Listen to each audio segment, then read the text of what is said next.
Hello बच्चों, welcome back in my YouTube channel. बच्चों, आज का हमारा टॉपिक है रिलेटिव परमिटिविटी और डाइलेक्ट्रिक कांस्टेंट। ओके बच्चों, हम रिलेटिव परमिटिविटी और डाइलेक्ट्रिक कांस्टेंट को एप्सिलॉन आर और के से रिप्रेजेंट करते हैं। ओके चलिए सबसे पहले इसको मैथमेटिकली समझ लेते हैं। आप न्यूमरेटर में इलेक्ट्रिकल परमिटिविटी ऑफ मीडियम को रख दो, ठीक है, और डिनोमिनेटर में रख दो electrical permittivity of free space को। ठीक है, तो इन दोनों के रेशो को ही हम बोलते हैं रिलेटिव परमिटिविटी या फिर डाइलेक्ट्रिक कांस्टेंट। अब ये जो लिखा हुआ है इसी को आप एज अ थ्योरी लिख दो, तो आपको रिलेटिव परमिटिविटी और डाइलेक्ट्रिक कांस्टेंट की डेफिनेशन मिल जाएगी। तो डेफिनेशन क्या बनी? It is the ratio of electrical permittivity of a medium to the electrical permittivity of free space. Okay, got it. अब बच्चों, यहाँ पर जो एप्सिलॉन है वो क्या है? परमिटिविटी ऑफ मीडियम, ठीक है, और एप्सिलॉन नॉट क्या है? The permittivity of free space.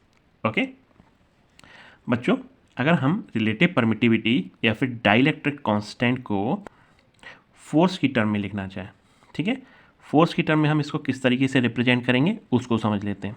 तो बच्चों, यहाँ पर देखिएगा, जो इलेक्ट्रोस्टैटिक फोर्स दिखाया गया है वो Q0 और Q1 चार्ज के बीच में बताया गया है। ठीक है, जबकि इन दोनों चार्जेस के बीच कौन सा मीडियम होगा?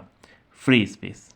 ठीक है, तब जो इलेक्ट्रोस्टैटिक फोर्स लगेगा इन दोनों चार्जेस के बीच वो ये होगा।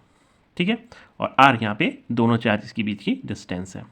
अब इन्हीं दो चार्जेस के बीच में अगर कोई मीडियम आ जाता है तब इन दोनों चार्जेस के बीच जो इलेक्ट्रोस्टैटिक फोर्स लगेगा वो ये होगा।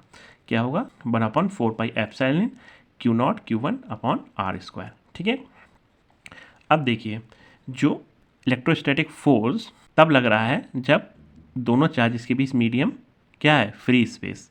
और उस फोर्स को आप रखिए न्यूमरेटर में, ठीक है, और जब दोनों चार्जेस के बीच हमने कोई मीडियम रख दिया है तब जो फोर्स लग रहा है वो है F, उसको हम डिनोमिनेटर में रख देते हैं। अब ये वैल्यू उठाकर न्यूमरेटर में रखिए और ये वैल्यू उठाकर डिनोमिनेटर में रखिए। फिर जब आप इसको सॉल्व करेंगे तो आपको जो एप्सिलॉन मिलेगा या फिर कह सकते हैं परमिटिविटी ऑफ द मीडियम आपको न्यूमरेटर में मिल जाएगी और परमिटिविटी ऑफ फ्री स्पेस आपको डिनोमिनेटर में मिल जाएगा, जो किसको रिप्रेजेंट करता है? रिलेटिव परमिटिविटी या फिर डाइलेक्ट्रिक कांस्टेंट को रिप्रेजेंट करता है। तो यहाँ से आप देखिएगा ये किसके इक्वल हो रहा है? F0/Fm के।